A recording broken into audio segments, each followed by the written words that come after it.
We call on the Senate of the Philippines to comply with its constitutional duty to forthwith proceed. No public officer, however powerful, is above the Constitution. Mahirap magsalita dito na insulto sa lahat ng Pilipino to. Ito ang gusto ng taong bayan. Bakit ba? Wala bang value yung mga taong bayan na nagsasabi na ayaw namin ng impeachment? Talaga po bang tayo ay gusto nating magkahiwa-hiwalay na talaga? Hindi ako magpapadala sa ayaw sa impeachment at gusto si Vice President Duterte. For the floor leader, the Honorable Aquilino Pimentel, to remind us, the articles of impeachment transmitted by the House of Representatives on February 5, 2025 read as follows. Article 1. Respondent betrayed the public trust, committed culpable violations of the Constitution, and or committed high crimes in contracting an assassin and plotting to murder or assassinate the incumbent president, the First Lady, and Speaker of the House of Representatives, as publicly admitted by her in a live broadcast.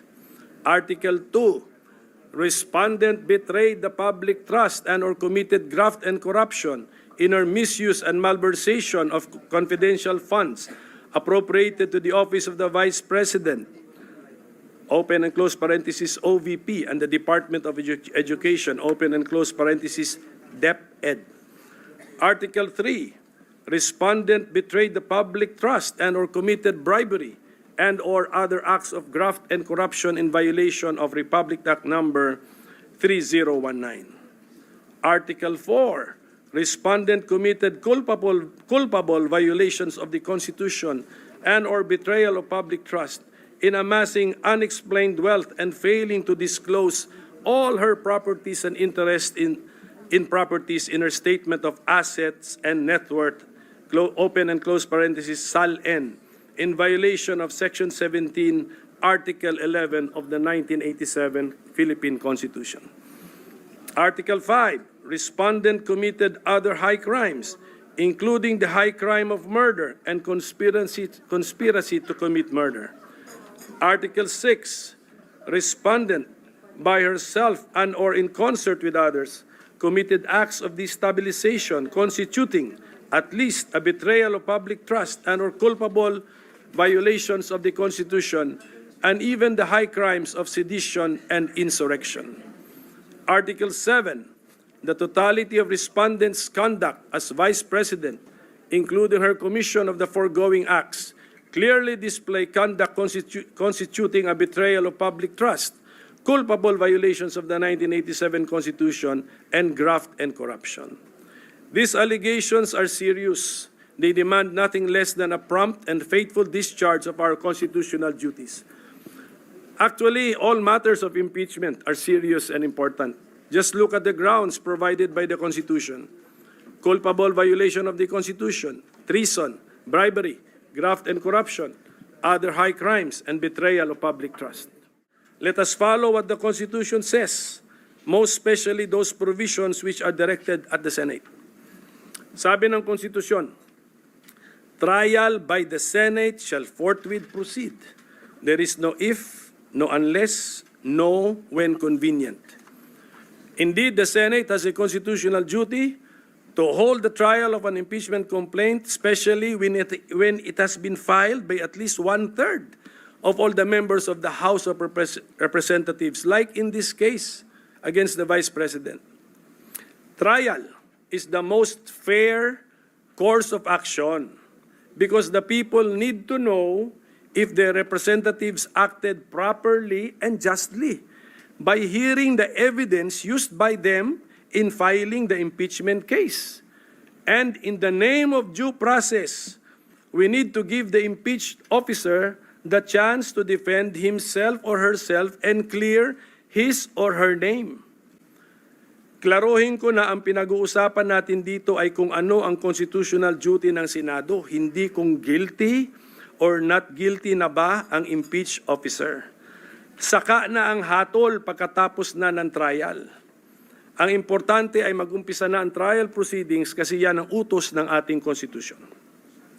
Mr. President, my dear colleagues, Any further delay not only undermines the explicit mandate of the Constitution and our rules, it risks eroding public trust in the Senate's capacity and capability to uphold the accountability of public officers and the rule of law. Not only do many believe that the Senate is heading to a no-trial scenario, worse, many have opined that simply by inaction or by merely refusing to convene as the impeachment court, the Senate seems to believe that it can effectively dismiss or defeat an impeachment complaint duly filed and transmitted by the House of Representatives. Under Rule 10 of the Senate's Rules of Procedure on Impeachment Trials, at the hour of the day appointed for the trial of an impeachment, the legislative business of the Senate, if there be any, shall be suspended so that the business of the trial can proceed. So in the light of all of this, and in accordance with our solemn duty under the Constitution, I most respectfully move, number one, that our legislative business be suspended. Number two, that we already convene as the impeachment court at this very moment. Number three, that the Senate President immediately take his oath as presiding officer of the impeachment court. Number four, that thereafter, the Senate President/presiding officer administer the oath or affirmation to all the members of the Senate now present. Number five, that the impeachment court then call the impeachment case against Vice President Sara Duterte and come up with a calendar for the trial thereof. Number six, that tomorrow, June 10, 2025, at 2 o'clock in the afternoon, the impeachment court call the impeachment case for the presentation and reading of the articles of impeachment by the panel of prosecutors of the House of Representatives. And number seven, that thereafter, the writ of summons be issued to the impeached officer. So I so move, Mr. President. The motion is approved. Chair would like to call on the Senate Secretary to ascend the rostrum to administer the oath.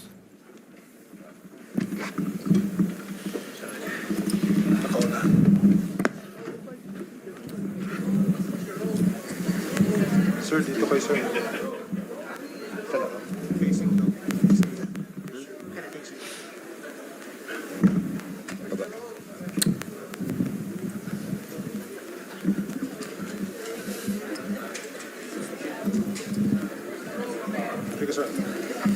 Sir, please raise your right hand and repeat after. Walang mic, sir.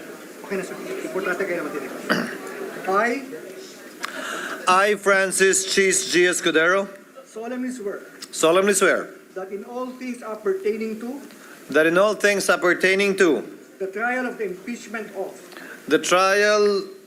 impeachment of Vice President Sara Zimmerman Duterte, Vice President Sara Zimmerman Duterte, now pending, I will do impartial justice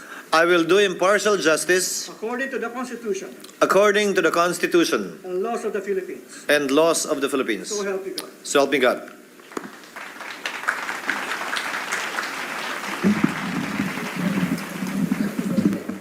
Mr. President.